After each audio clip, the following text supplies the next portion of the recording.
This is pretty remarkable. I introduced, she said, the Rent and Mortgage Cancellation Act, which would permanently cancel all rent and mortgage payments until April 2022. Anybody who hasn't paid their rent or mortgage for the past year, and many people haven't, and some suckers did choose to pay their rent and mortgage, and they could have just not paid it because apparently all of that's going to be wiped off. Whatever you owed, they're just going to cancel it permanently, including for the next year ahead.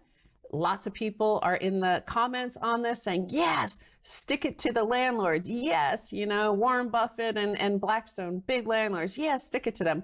Well, if you read further down, basically the taxpayer is going to pay those landlords, right? So the taxpayer is going to pay all the student debts, right? Because all that money went to the universities and the administrators, right? They've already collected the cash and bought houses or stocks or whatever. So they've had it.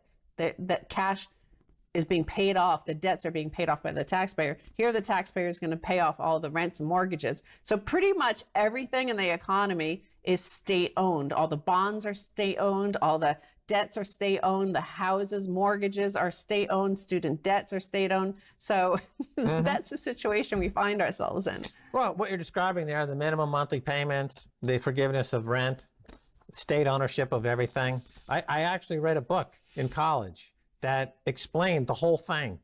And they kind of like laid out exactly what you just said.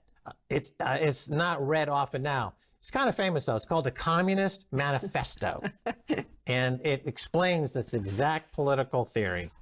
Well, I mean, our founding fathers, well, again, you're not allowed to teach the founding fathers in America anymore, but nevertheless, they did predict that once the citizens realized that they could control the printing press, then we were doomed. So I'm just saying, like, once you give people free rent, and once you give people free, weekly payments into their bank account where they don't have to do anything, like, who doesn't want that, right? I'd love to not pay a mortgage or rent. I would love to just people send me money for no reason.